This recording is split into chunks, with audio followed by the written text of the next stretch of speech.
le plus grand. Posez n égale moins m si ça vous choque.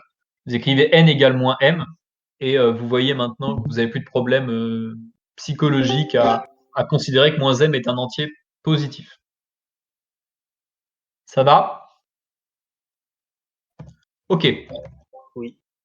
Et donc, petit c, on nous demande de déterminer l'ensemble des polynômes de R crochet X qui prennent des valeurs entières sur chaque entier. Donc, une question un peu bizarre, mais donc déterminer P appartenant à R crochet X tel que pour tout M appartient à Z, P de M appartient à Z. Donc, on pourrait croire comme ça, tel que la face le truc, qu'en fait, il n'y a que les polynômes à coefficients entiers eux-mêmes qui vont marcher. Évidemment, les polynômes à coefficients entiers, ils marchent. Si vous avez un polynôme à coefficient entier, que vous l'évaluez en un entier, ça vous donne un truc entier. Mais en fait, c'est pas les seuls. D'accord? Et c'est pas les seuls. Pourquoi? Parce que les PK qu'on vient de définir ne sont pas à coefficient entier, parce qu'on divise par k factoriel. Le coefficient dominant, c'est 1 sur k factoriel. Donc, c'est pas à coefficient entier, c'est juste à coefficient rationnel. Et pourtant, on vient de montrer que c'était toujours que ça donnait toujours des valeurs entières quand on évalue en des entiers. Et donc, on a envie d'utiliser CPK pour caractériser du coup tous les polynômes qui marchent. Donc, comment est-ce qu'on fait ça? Donc, toujours Lucas. Là, par contre, j'ai pas d'idée. J'ai pas trouvé. Ok. Est-ce que quelqu'un a trouvé? Moi, je fais par analyse synthèse. Ouais. Donc, j'ai dit que s'il y en avait un qui marchait, Ouais. je l'ai évalué en fait à des valeurs différentes en commençant par 0. À chaque fois, on pouvait déterminer un des coefficients. Donc, en l'évaluant en 0, on déterminait le coefficient de P0. Enfin, et après, on remontait comme ça, ainsi de suite. Et donc, à la fin, c'est quoi le résultat? C'est tous les lambdas devant tous les PK des entiers. Ok, très bien. Donc, par analyse synthèse, très bien de faire par analyse synthèse.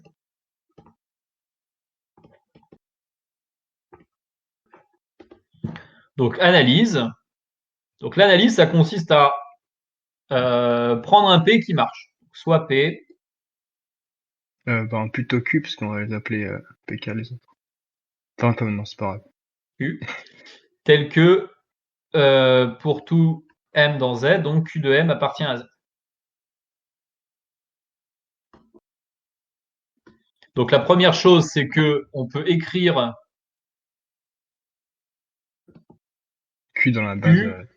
Dans la base des donc Q, c'est la somme pour Q appartient à N des lambda K PK. Bon, je vais écrire. Je vais effacer. Je vais plutôt directement écrire une somme finie. Donc, soit je dis que c'est une somme infinie, mais que la famille des lambda K est presque nulle. Soit j'écris directement que ma somme, elle va de K égale 0 à N si le degré de Q est égal à N. D'accord? Donc, avec des lambda K qui sont des réels. Ok, donc ça, je peux l'écrire parce que les PK, c'est une base, donc je peux écrire Q selon la base comme ça.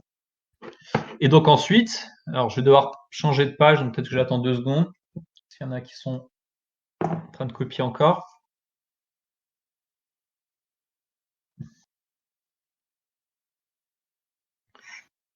Ok, donc j'ai Q qui est dans cette base, et alors qu'est-ce que j'en fais maintenant? On évalue Q en 0.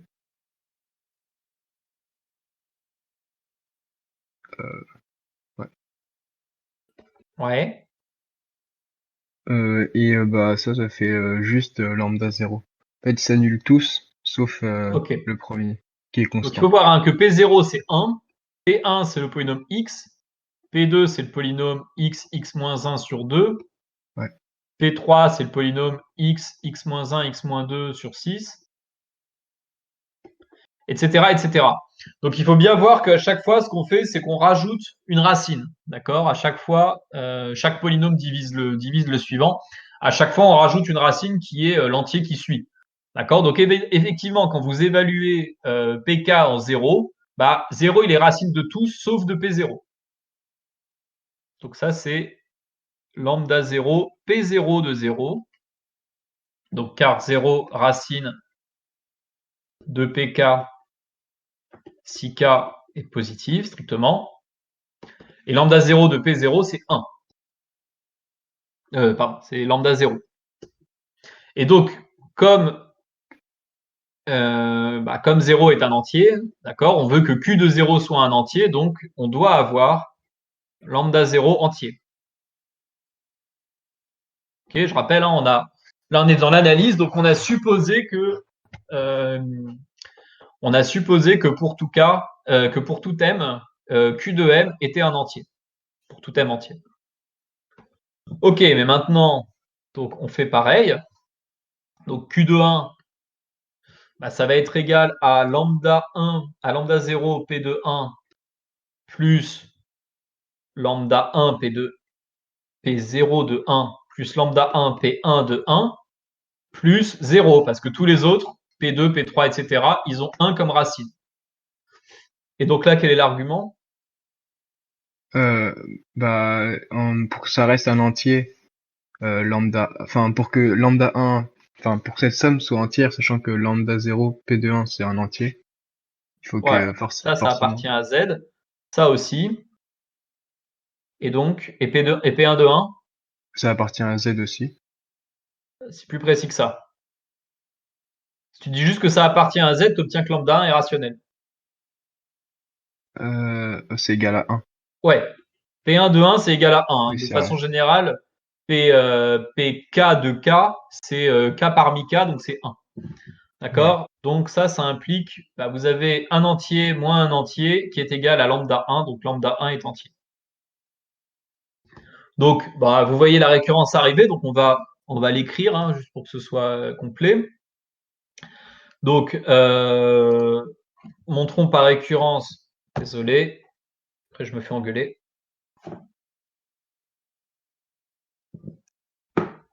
Je vais l'écrire là. Non, je vais pas l'écrire là. Bon, je taperai, hein, je vais taper ça cet après-midi. Mais ok. Donc, montrons par récurrence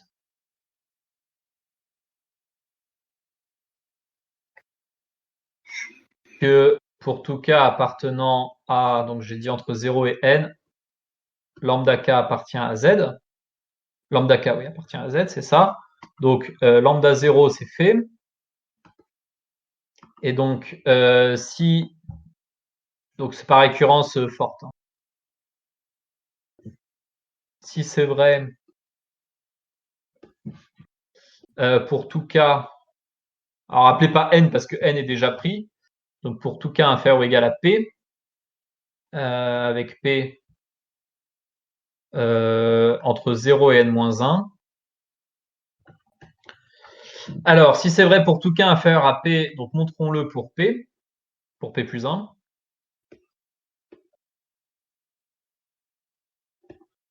Donc on a, donc je rappelle Q qui est la somme des lambda k pk pour k allant de 0 à n.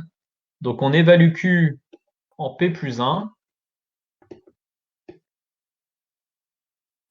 Donc c'est la somme pour k égale 0 à p plus 1 des lambda k pk de p plus 1, car p plus 1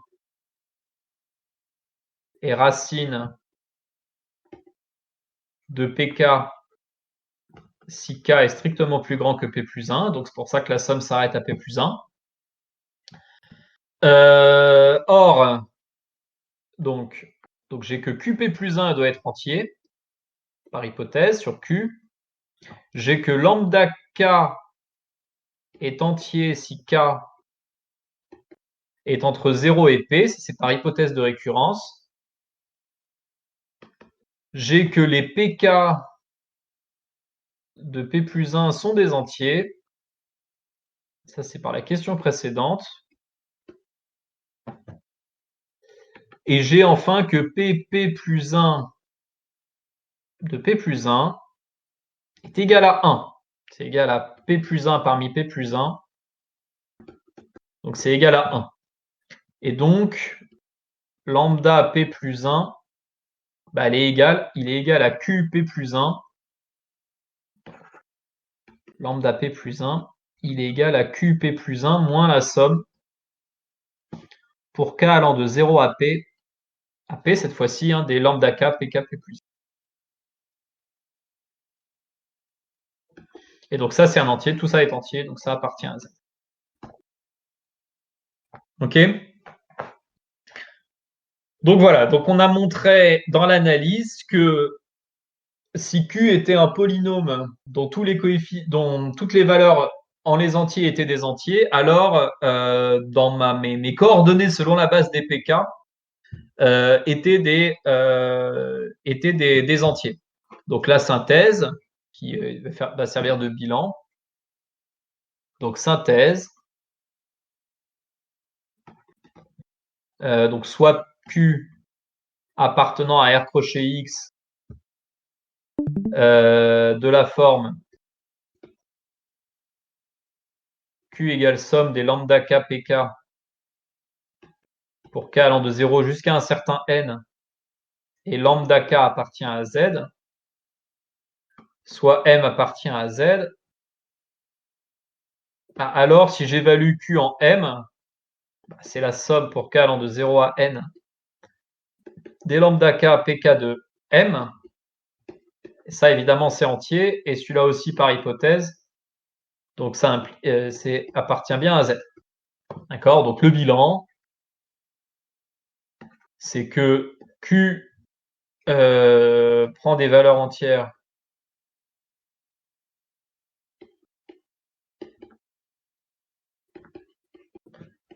en tout M dans Z, si et seulement si il existe lambda 0, bon, il existe un N appartient à N,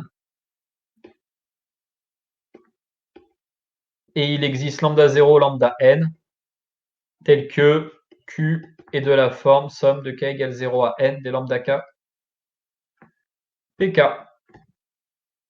Dit autrement, si et seulement si ces coordonnées dans la base des PK sont entières. Ok? Et là, remarquez que voilà, on a une base de R crochet X qui n'est pas la base canonique, c'est pas la base 1x, x carré, etc.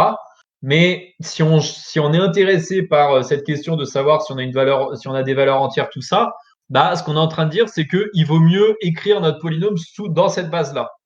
D'accord? Donc on verra comment on fait si on a vraiment envie en pratique d'écrire dans cette base-là. Donc c'est là qu'on fera du calcul matriciel pour voir ça. Et donc ça nous donne un critère qui est valide dans une certaine base. Donc si je vous donne le polynôme x carré plus 7x moins 3, non, enfin celui-là c'est trop facile, mais si je vous donne un polynôme à coefficient rationnel, bah c'est pas clair a priori si dans la base des PK il va avoir des coefficients entiers ou pas. Donc c'est pas clair de vérifier c'est pas clair de vérifier ce truc-là a priori, d'accord? S'il n'est pas déjà écrit dans la base des PK, c'est pas clair de voir si les coefficients sont entiers. Mais en tout cas, ce que ça nous dit, c'est que si on est capable de l'écrire dans la base des PK, et on est théoriquement capable puisque c'est une base, eh bien, il suffit de regarder les coefficients et de voir s'ils sont entiers ou pas. Est-ce que ça va, cette preuve?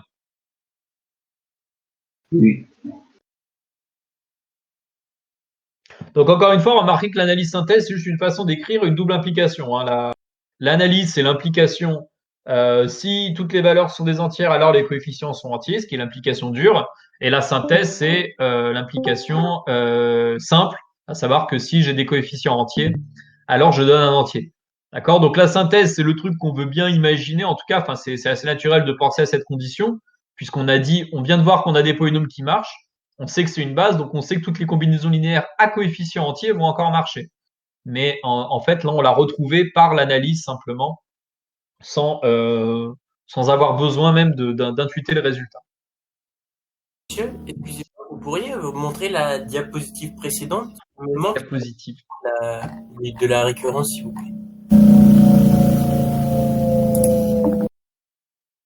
Il y a un avion qui vient de passer ou?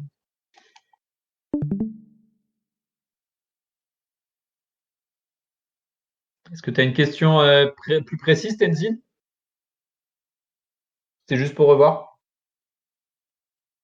Nous avons perdu Tenzin.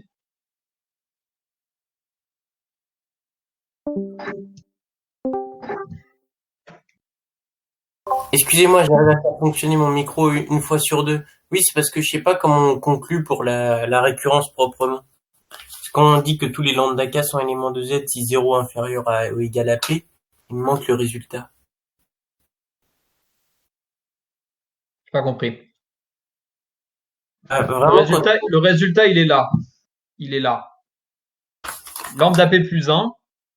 Tu vas pouvoir, comme PP plus 1, c'est 1, ça te dit que lambda P plus 1, tu fais passer de l'autre côté, c'est QP plus 1 moins la somme pour k allant de 0 à P des lambda K, PK évalués en P plus 1. Et ce que je dis, c'est que tous ces trucs-là sont des entiers. Ouais.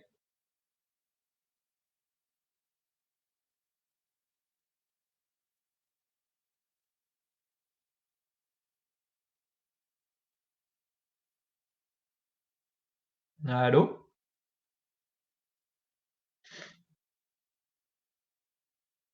Je me sens un peu seul là. On n'entend plus non plus. Bon, bah, du coup, je sais pas. Est-ce que quelqu'un d'autre avait compris la question ou est-ce qu'il y a d'autres questions? Non. Ok. Dans ce cas-là, on va passer à l'exercice 5, si tout va bien. Monsieur? Oui. Dans l'exercice 5. Oui. Pour la question 1, la A, quoi. Forcément. Ouais. On n'a pas comme hypothèse sur U. Est-ce qu'on prend comme hypothèse qu'il est nilpotent ou juste que c'est un homomorphisme? Ah non, bah là, il est. Ah oui, bon, j'ai pas dit. Oui, U est nilpotent. Ah, ok. Ouais. Ah bah, sinon, tu prends. Si tu as U qui est l'identité, par exemple, ça fait identité moins identité, ça fait 0. Oui.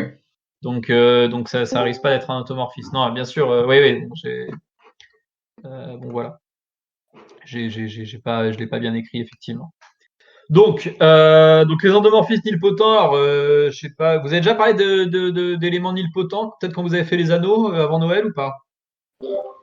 Ouais, je crois. Dans un exo, je crois, ouais. Ouais, c'est ça, il y avait un exercice. Ok. Donc nilpotent, c'est une définition qu'on a dans n'importe quel anneau. Donc c'est simplement un élément qui, élevé à une certaine puissance, vaut 0. D'accord? Donc dans les anneaux que vous avez l'habitude de considérer, par exemple Z ou R, les entiers, les entiers ou les réels, bah ça n'existe pas, enfin à part 0. 0 est le seul élément nilpotent. Mais dans des anneaux plus généraux, qui ne sont pas des anneaux intègres, je rappelle, anneau intègre, ça veut dire que si j'ai un produit qui est nul, alors l'un au moins est nul. Dans des anneaux qui ne sont pas intègres, eh ben, ça peut arriver. Et un exemple d'anneau non intègre, c'est l'anneau des endomorphismes. Je rappelle que l'ensemble des endomorphismes d'un espace vectoriel, on lui a donné, c'est stable par somme. Si je fais une somme de deux applications linéaires, de deux endomorphismes, c'est un endomorphisme.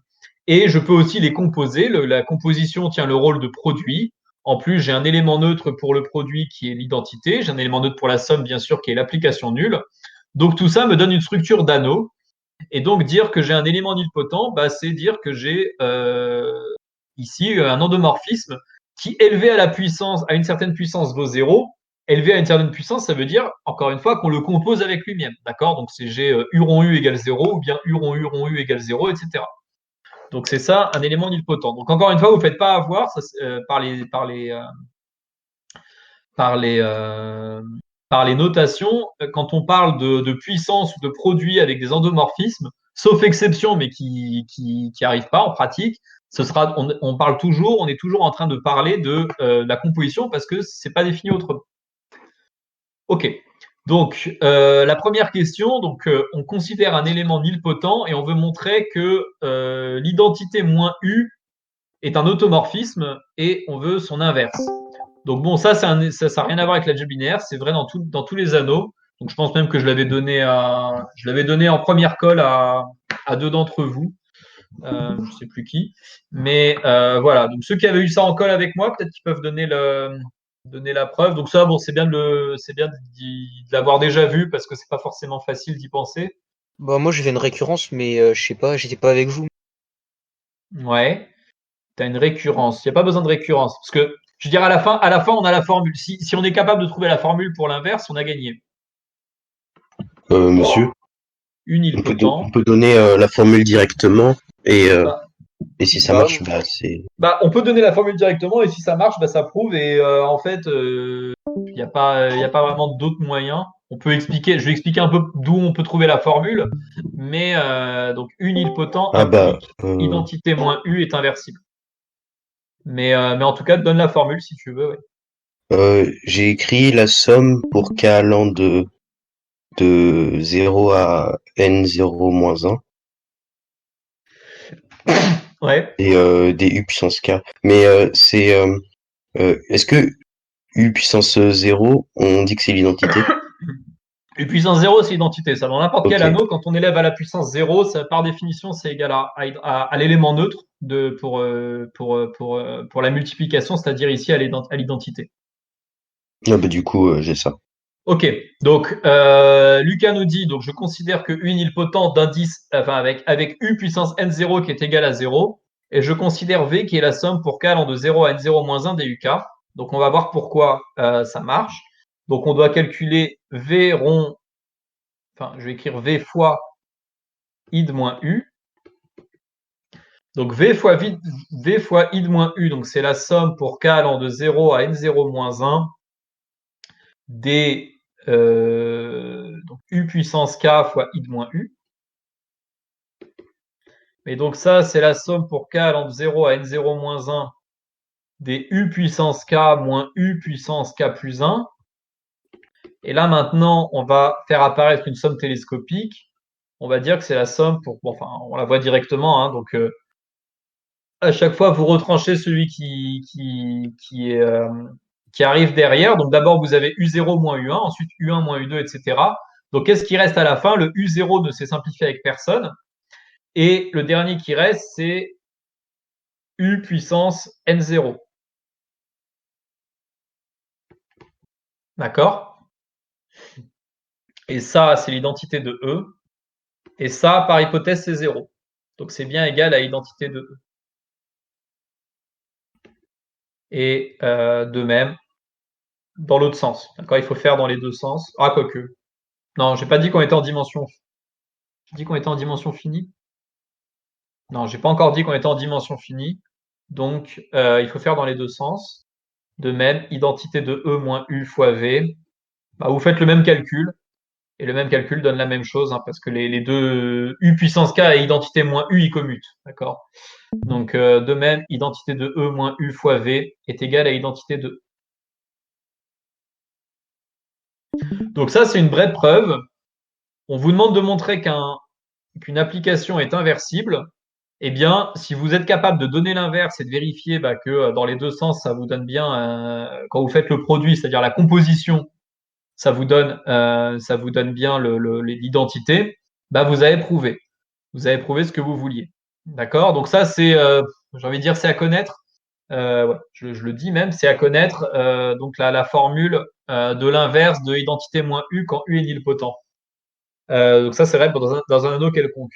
Maintenant, est-ce que quelqu'un peut me dire d'où vient cette formule? Comment on y pense?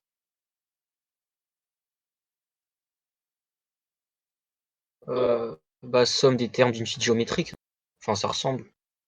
Alors, effectivement, c'est la somme des termes d'une suite géométrique. Donc, oui, bon, il y a plusieurs façons de le voir. On peut effectivement le voir comme ça.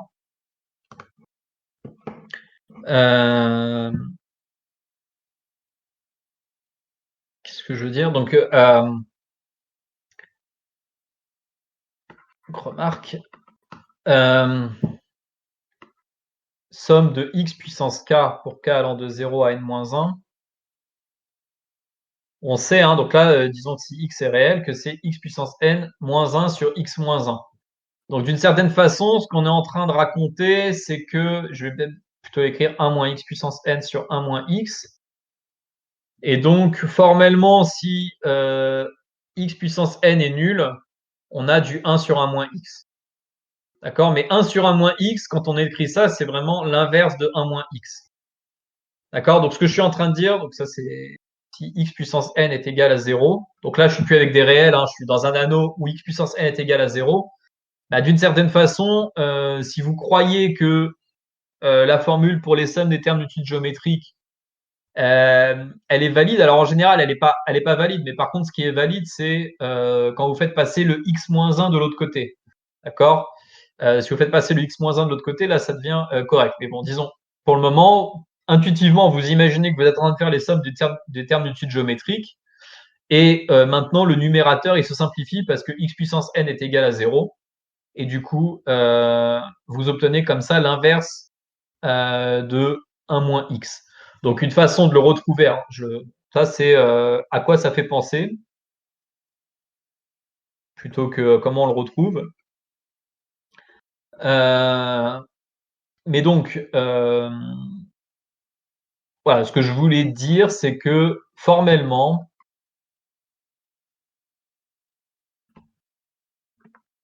donc là, je justifie rien, mais on pourrait tout à fait justifier ça. On peut faire un DL en fait. Bon, ça n'a pas de sens de parler de DL dans un anneau en général, mais on va quand même écrire un truc formel. Donc, on va dire que on veut identité moins u moins 1. D'accord? Mais donc ça, je vais simplement dire que c'est 1 moins u moins 1, puisque 1 c'est l'élément neutre. Et le moins 1, bah, c'est un moins 1, c'est l'inverse, mais comme ma composition c'est le produit, bah, je peux y penser comme l'inverse de 1 sur 1 moins u. Et maintenant, 1 sur 1 moins u, c'est égal, et je mets vraiment avec des gros guillemets, à la somme pour k allant de 0 à grand N, de u puissance n plus petit o de u puissance n. Ok, ça n'a aucun sens. Ça n'a aucun sens, mais ça marche, donc c'est pas mal. Donc ça veut dire qu'en fait ça a du sens, mais il faudrait le justifier. Et donc ça, voilà, ça vous dit que cette identité-là, le 1 sur 1 moins u égale somme des u puissance n plus un petit o de quelque chose, bah, c'est une formule qui finalement on peut lui donner un sens dans d'autres types, de situations que celles qu'on a faites en analyse. Et donc, comme au bout d'un moment, tous les termes sont nuls, finalement, le petit o, il n'y en aura pas besoin et il faut juste arrêter la somme jusqu'au dernier terme qui est non nul. D'accord? Bon, si vraiment vous trouvez ça très sorcier, il n'y a pas de problème.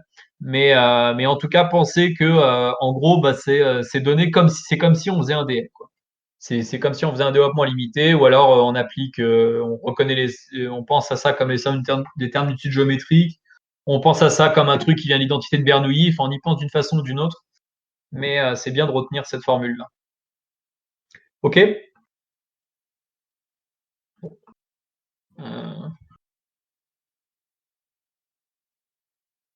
Donc là encore une fois, donc là c'était vrai pour un anneau quelconque. Donc maintenant on va vraiment faire de l'algèbre linéaire.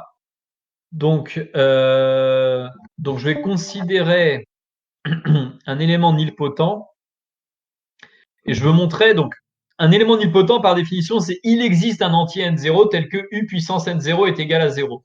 A priori, je ne sais pas qui est ce n0, il peut être très grand. C'est un entier, donc c'est un nombre fini, mais il peut être très grand. Et là, ce qu'on montre en fait, c'est que si E est de dimension finie égale à n, eh bien, à partir de n, eh ben, c'est déjà nul. D'accord? Il n'y a pas besoin de chercher plus loin que n. D'accord? Je rappelle évidemment, si un est égal à 0, un plus 1, un plus 2 aussi. D'accord? Donc tous ceux après sont nuls. Et en fait, là, ça nous dit qu'on n'a pas besoin d'aller plus loin que n pour trouver la puissance qui est nulle. Donc question B. Donc on a défini nk comme le noyau de l'endomorphisme u puissance k. Et on nous demande de montrer que pour tout cas, nk est dans nk plus 1. Ça ne doit pas poser de problème. Quelqu'un peut me dire? Bah, vous venez de le dire, quasiment. Hein? Vous venez de le dire, quasiment, non? Ouais, c'est pas faux. Soit x appartient à nk, Donc, par définition, ça veut dire uk de x est égal à 0. Et si uk de x est égal à 0, uk plus 1 de x. Alors, quand vous avez uk plus 1 de x, vous pensez que dans ces trucs-là, il y a toujours, ça dépend un peu de ce qu'on veut faire. Soit vous écrivez que uk plus 1 c'est u rond uk, soit vous écrivez que uk plus 1 c'est uk rond u. Donc, suivant ce qu'on veut faire, ça peut jouer un rôle. Ici, on va simplement dire que c'est u de uk de x. Et donc, c'est u de 0. Et donc, c'est 0. D'accord? Donc, j'ai pris un x dans nk et j'ai montré que uk plus 1 de x est égal à 0. Donc, x appartient à nk plus 1. Ce qui me dit bien que nk est inclus dans nk plus 1. OK?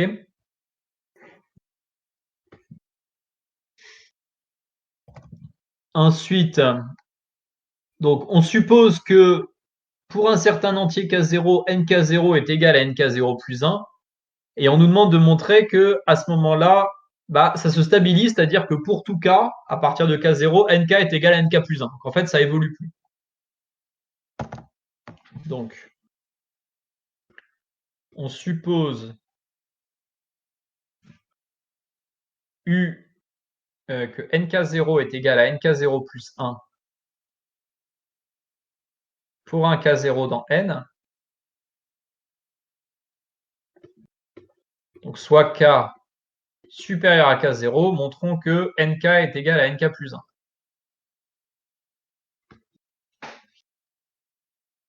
Alors comment on fait ça? Par récurrence. Enfin, moi je le fais comme ça. Ok. Oui. Donc effectivement, là, ça paraît assez naturel de le faire par récurrence. Ouais. Ça paraît assez naturel de le faire par récurrence. Et donc d'utiliser ce qu'on a entre le rang K0 et K0 plus 1 pour montrer qu'on a la même chose entre K0 plus 1 et K0 plus 2, etc. Donc par récurrence. Donc c'est une récurrence qui démarre à K0 si vous voulez. Par récurrence, donc PK, c'est la propriété NK égale NK plus 1 qu'on montre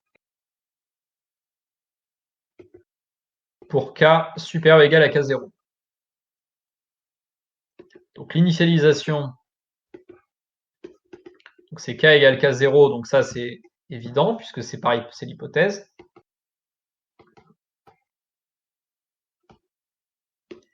Et donc l'hérédité, c'est ça qui est important. Donc on suppose que NK égale NK plus 1 pour un K. Montrons que NK plus 1 égale NK plus 2. Ok, c'est ça qu'on veut faire.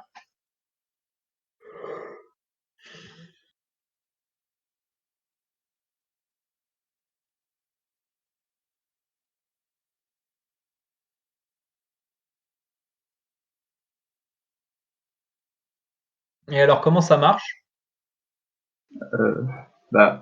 On fait par double inclusion. Ouais. Je l'ai fait avec. Enfin, j'avais dit que je supposais nk-1 égale nk. Du coup, je le fais avec nk plus 1 et nk plus 2. Enfin, ouais, vas-y. Ok, bon, il y a une seule personne qui doit s'adapter plutôt que 47. Ok, faut que je change alors. Alors, attendez. Donc, déjà, on a nk plus 1 inclus dans nk plus 2 par la question précédente. Ok. Du coup, on montre que nk plus 2 inclus dans nk plus 1. On prend un x qui appartient à nk plus 1. Ouais. Du coup, c'est-à-dire que u puissance k plus 1 de x égale 0. Non, tu prends x appartient à nk plus 2, je pense. Ah oui, ouf. Ouais, du coup, je suis en train de relire ce que j'ai fait. Donc, ouais, x appartient à nk plus 2. Donc, u puissance nk plus 2 de x égale 0. Ce qui implique que u puissance k plus 1 de u de x égale 0. Donc, c'est-à-dire que u de x appartient à nk plus 1. Ok, parfait. Je t'arrête là, je vais l'écrire. Ok. Très bien. Donc, premièrement, donc on sait que nk plus 1 est inclus dans nk plus 2. Donc ça, c'est question B. Et maintenant, donc, je prends donc soit x dans nk plus 2. Donc par définition, ça me dit que uk plus 2 de x est égal à 0. Donc, u, et donc c'est là pour le coup, je vais écrire ça comme uk plus 2 de x, je vais l'écrire comme uk plus 1 de u de x. uk plus 1 de u de x, il faut que j'utilise quelque chose normalement sur le noyau de uk plus 1. Donc, sur le noyau, oui, ça de uk plus 1. Donc, uk plus 1 de u de x égale 0. Donc, x, donc u de x, il appartient au noyau de uk plus 1, c'est-à-dire à nk plus 1. Mais nk plus 1, c'est égal à nk par hypothèse de récurrence. Donc, u de x, il appartient à nk. Donc, ça veut dire que uk de u de x est égal à 0. Et uk de u de x, c'est uk plus 1 de x, donc ça implique que x appartient à nk plus 1. Ok. Donc j'ai pris un x dans nk plus 2. J'ai dit que uk plus 2 de x est égal à 0. uk plus 2 de x, je l'ai réécrit comme uk plus 1 de u de x. Et donc si je sais qu'il est nul, ça me dit que ux est dans le noyau de nk plus 1. Or, et dans le noyau de uk plus 1, c'est-à-dire dans nk plus 1. Or, on a dit que par hypothèse de récurrence, on savait que nk plus 1 était égal à nk. Et donc, u puissance k, il est u puissance k de u de x est égal à 0, ce qui dit bien que x dans nk plus 1. Remarquez que pour la question B et pour la question C, j'ai pas encore utilisé que 8 potents. Donc B et C sont des trucs vrais en général. Donc le premier, c'est que quand vous regardez, donc vous pouvez toujours regarder comme ça les puissances de l'endomorphisme itéré, enfin les puissances d'un endomorphisme. Vous pouvez regarder à chaque fois les noyaux. Donc les noyaux sont inclus les uns dans les autres. Donc ça, c'est la question B. Et la question C nous dit que dès que j'ai deux noyaux qui sont les mêmes, en fait, ça se stabilise à partir de là. Donc ça, c'est vrai. En général, j'utilise rien ici d'autre que d'avoir un endomorphisme. Je n'ai pas utilisé que éténylpotent, c'est à la question D que ça va vraiment intervenir. Ok, est-ce que je peux passer à la page suivante? Bon, encore une fois, j'écrirai la correction tout à l'heure. Donc l'important, c'est que vous ayez les idées. Et donc, en déduire que nk0 est égal à E et conclure. Donc là, évidemment, il va falloir... Donc nk0 est égal à E, ça veut dire que tout est dans le noyau. Donc dire que tout est dans le noyau, ça veut dire que donc nk0 est égal à E si et seulement si, pour tout x appartenant à E, uk0 de x est égal à 0. D'accord? Donc si et seulement si, uk0, c'est l'application nulle. D'accord? Donc évidemment, là, on est en train de dire qu'en fait, notre truc est nilpotent.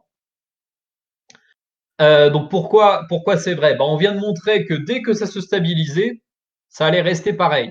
Or, on sait que U est nilpotent, donc ça veut dire qu'à un moment, c'est E. Donc c'est ça qu'il faut... et donc forcément, si on sait qu'à un moment, le noyau, c'est E, et que... donc on sait qu'à un moment, le noyau doit être E, et que à partir de K0, on bouge plus, c'est que dès K0, c'est E. Okay, donc c'est ça qu'on va écrire. Donc, ça, c'est pas encore la rédaction. Donc, on sait que donc N1, qui est le noyau de U, donc il est inclus dans N2, qui est le noyau de U carré, qui est inclus dans, etc., qui est inclus dans NK0, donc qui est le noyau de U puissance K0. Et à partir de là, ça nous fait NK0 plus 1, NK0 plus 2, etc. À partir de là, on ne bouge plus. Okay, donc ça, c'est la question B, c'est les inclusions, et la question C, c'est le fait qu'au bout d'un moment, on ne bouge plus. C'est l'image qu'il faut avoir en tête. Et tout ça est dans E. Or, U est nilpotent. Donc ça implique qu'il existe un grand n, dans n, tel que u puissance n est égal à 0, ça c'est la définition, ce qui me dit bien que j'ai un noyau qui est nul. Ça veut dire qu'il existe un n dans grand n, tel que n, alors n, c'est pas une super, tant pis, n est égal à E. Je vais l'appeler P quand même.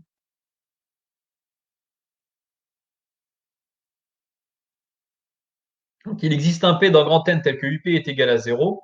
Donc il existe un P tel que NP est égal à E. D'accord mais donc, ça me dit qu'il y a un noyau pour une certaine puissance qui est égale à E tout entière. Donc,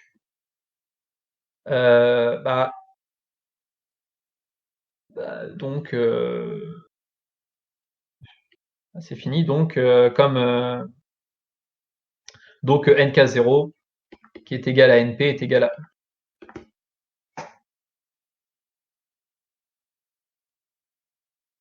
Ok, soit P il arrive après K0, tel que je l'ai écrit, il peut arriver à. Donc s'il arrive après, j'ai égalité. Et s'il arrive avant, ça veut dire que comme il y a des inclusions, ça veut dire qu'en fait, on était déjà E avant K0. Ok, donc distinguer P supérieur à K0 et P inférieur à K0. Si P est supérieur à K0, c'est immédiat.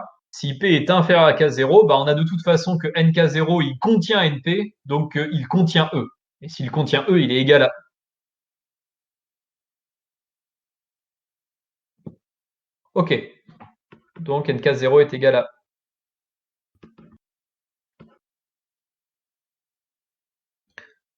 Donc, en résumé, on a montré que donc notre endomorphisme nilpotent, d'abord il commence à faire quelque chose, et puis après, s'il y a un moment où il bouge plus, enfin s'il y a un moment où il est égal à celui qui suit, et en fait, à ce moment-là, on est arrivé sur le moment où on était nilpotent. On est à ce moment-là égal à E tout entier. Le n correspondant est égal à E tout entier. Le noyau correspondant est égal à E tout entier. Et on veut conclure à partir de là que, en fait, donc qu'est-ce qu'on veut conclure? On veut conclure que nous, on veut montrer que U puissance n, petit n, était égal à 0. Ok? Donc on veut montrer qu'on n'a pas fait trop d'étapes avant d'arriver à là. Donc c'est là qu'on va utiliser bien sûr un argument de dimension, puisque pour le moment, on n'a pas encore utilisé le fait qu'on était en dimension finie. Donc est-ce que quelqu'un peut me dire comment ça marche? Alric, tu avais fait ça ou pas? Non, j'avais pas compris la dernière, justement. En fait, vu que je savais pas j'avais pas compris quelles hypothèses on avait exactement. Les hypothèses qui sont marquées, quoi. On suppose que U de dimension finie, on veut montrer que si U est nilpotent, alors U puissance n est égal à 0. Donc oui, enfin, là encore, U est nilpotent, quoi. Et E est de dimension n. Ça, les hypothèses. Ouais, ok. Quelqu'un a fait ou pas? Et du coup, on peut juste se servir de la question d'avant. C'est-à-dire? Ah oui, mais oui, c'est facile ça. Avec la série d'égalité, du coup, on a si nk0 égale E, comment dire ça, et que nk0 du coup, c'est nk, ça veut dire que du coup, E égale nk, et du coup, le noyau de, du coup, le noyau de U puissance n, c'est E. Du coup, pour tout x appartenant à E, on a UN égale 0. E puissance n égale 0. Non, mais pourquoi le n, il pourrait pas être avant le K0? Ça pose un problème de stabilité. C'est-à-dire, qui parle? En fait, Romain, à chaque fois qu'on avance, faut que ça bouge, parce que si ça stabilise, ça veut dire qu'on s'arrête. Et pour que ça bouge, il faut qu'il y ait au moins un élément de la base qui devienne lui-même 0, parce qu'en fait, on peut exprimer tous les éléments comme des éléments de la base. Donc il faut qu'il y ait au moins une des coordonnées de chaque élément. Non, ça c'est pas vrai. Attention, attention. C'est pas vrai que, c'est ce que tu dis et tout ce que tu disais reste était vrai, mais il faut pas y penser en termes des éléments de la base, parce que tes éléments de la base peuvent tous être envoyés sur des trucs non nuls et que pourtant tu gagnes en noyau. Simplement parce que, par exemple, la somme de deux éléments de la base, elle peut être envoyée sur 0. C'est que c'est pas vrai en général que c'est les éléments de la base, eux, a priori, ils sont jamais dans le noyau, quoi. Donc c'est pas en termes de base qu'il faut penser, c'est vraiment en termes d'espace. C'est ça que je veux dire. Mais en tout cas, bon voilà, l'argument en tout cas a été à peu près donné. Donc je vais résumer ça. Donc concluons. Donc ce qu'on va faire, c'est qu'on va écrire nos inclusions. Donc N1, on va écrire nos inclusions tant qu'elles sont distinctes.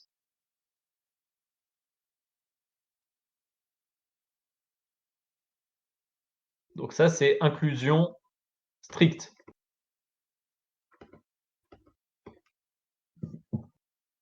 Je vais mettre N0. N0, c'est simplement 0. OK. Donc, ce que je dis, c'est que, et après, on a NK0, donc qui est égal à E d'après ce qu'on vient de dire. Donc, on a une chaîne d'inclusion stricte comme ça. Et dès qu'on arrive à NK0, bah là, on s'arrête et on sait qu'on est égal à E. Donc, la question, c'est combien il peut y avoir d'inclusion stricte? Bah, en fait, à chaque fois que j'ai une inclusion stricte, ma dimension, elle doit augmenter de 1 au minimum.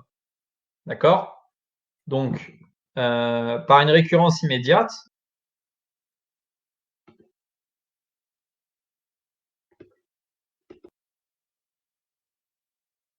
bah, la dimension de nk, donc pour tout cas inférieur ou égal à k0, la dimension de nk va être supérieure à k. Pourquoi? Parce que donc j'ai n0 qui est de dimension 0, ensuite il doit être inclus strictement dans n1, donc ça me dit que n1 il est de dimension moins 1, et ensuite j'ai n1 qui est inclus strictement dans n2, donc n2 est de dimension moins 2, etc., etc. Donc, dimension de nk est supérieure ou égale à k, en particulier, bah, dimension de nk0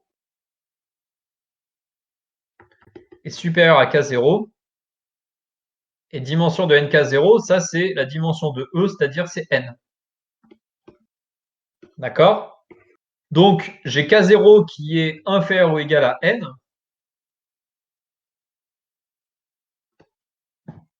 et UK0 est égal à 0. Donc, comme K0 est inférieur à n, ça me dit bien que, du coup, U puissance n est égal à 0. OK? Donc, l'idée, c'est voilà, vous avez une chaîne de sous-espaces. Au début, il y a des vrais sauts. D'accord? Il y a des inclusions qui sont strictes les uns dans les autres. Je parle avec mes mains, c'est vraiment une question d'habitude. Donc vous avez des vrais sauts, et au moment où vous êtes dans une inclusion qui n'est plus une inclusion stricte, c'est-à-dire au moment où vous avez une égalité, ça bouge plus. D'accord? Et vous avez tout l'espace à ce moment-là. Et donc quand vous avez des inclusions strictes, bah, vous êtes obligé d'augmenter la dimension. Et donc, bah, comme vous êtes obligé d'augmenter la dimension de moins 1 à chaque fois, eh bien, ça va vous dire que ça va vous donner une borne sur le nombre d'étapes. D'accord? Et donc, ça vous donne une inégalité comme ça. Et c'est cette inégalité-là qui permet de conclure. D'accord? Et donc, si par exemple, vous saviez à un moment qu'il y a une inclusion qui se fait, où vous gagnez 2 dimensions dans une inclusion, pour une raison ou pour une autre, si vous saviez ça, eh ben, vous auriez même une inégalité encore plus précise. D'accord? Donc, ce que ça nous dit même, c'est que U puissance n, le n, il va être minimal uniquement dans le cas où à chaque fois, on gagne qu'une dimension. Donc, ça nous dit quelque chose de particulier, encore plus particulier sur l'endomorphisme. OK? Bon, j'écrirai la correction de ça, et je vous invite à bien méditer ça. Donc voilà, donc demain on finit le cours, et séance en mode un peu TD. Si vous avez des questions, je serai connecté une partie de l'après-midi. Et je rappelle que oui, donc voilà, donc tout de suite je fais un Google Sheets avec l'école pour aujourd'hui et demain. Et donc pour aujourd'hui, je veux absolument 2 groupes de 3 élèves pour 15 heures. Donc faites ça rapidement. J'ai pas envie de vous courir après pour avoir des groupes, donc pour l'école de Monsieur Vatin. Donc voilà. S'il n'y a pas de questions, je vous souhaite un bon appétit et une bonne après-midi. Salut. Au revoir. Merci, au revoir. Au revoir, monsieur. Au revoir. Au revoir. Au revoir.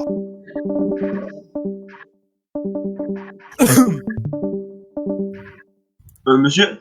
Ouais. Juste, c'est au sujet du DS, j'ai pas entendu ce que vous avez dit au début de la mission. J'ai dit qu'on allait vous tenir au courant rapidement. Ah, ok.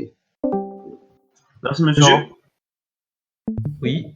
Juste pour l'exercice 4, justement, la question 4. Est-ce que vous pouvez distinguer le cas où P inférieur ou égal à K0? Parce que j'ai pas compris ça. C'est juste, non, mais la façon dont je l'ai dit, K0 pourrait être n'importe quel entier à partir duquel on a tout ça. Donc, soit P est supérieur à K0 et tu avais les égalités, soit P est inférieur à K0, mais ça veut dire, si P est inférieur à K0, ça veut dire qu'on avait déjà des égalités, ça veut dire que le NP qui est ici, bah, c'était déjà E. Enfin, j'ai que NP est égal à E, il est avant NK0, mais donc, mais NK0, il contient NP. Dans ce cas-là, si P est strictement inférieur à K0, NP, il est inclus dans NK0. Et NP, c'est égal à E. Et pourquoi NPC? Ah, attendez. Ah, ok, d'accord. Ok. Je vais l'écrire mieux dans le. Ah, ok, ok.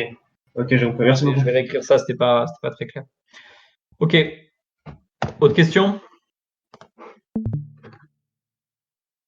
Très bien, allez. Donc, je vous envoie tout de suite le Google Sheets pour l'école. Salut.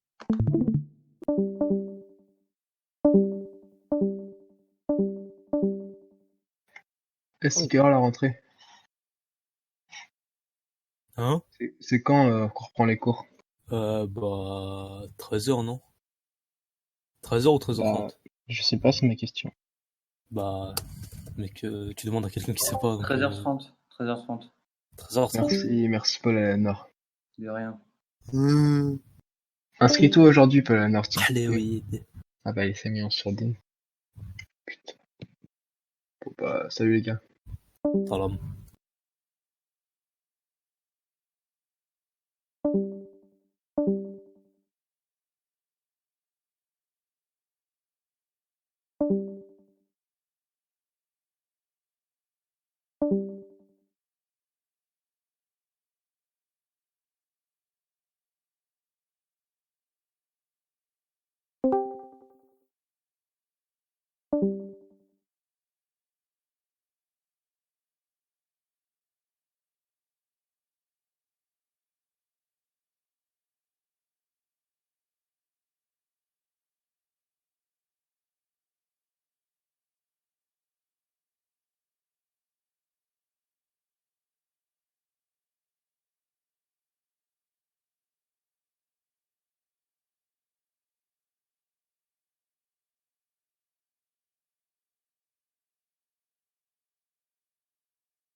Excusez-moi, vous savez, le Google Sheet, il envoie sur Discord ou par mail?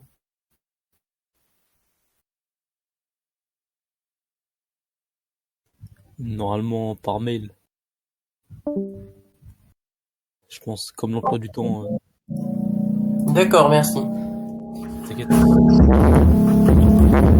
Eh, mais Tenzin, c'est la Ferté-Alais ou quoi chez toi? La quoi? C'est la Ferté-Alais. Qu'est-ce que ça veut dire? C'est un meeting aérien avec les avions emblématiques qui ont marqué l'époque moderne. Pourquoi tu dis ça? Gros, à chaque fois que t'actives ton micro, il y a des gros bruits d'avions en réaction, wesh. Ah, Ça me fume. Encore. Vas-y, je me pète. Salut. bonne journée. Bonne journée, mec.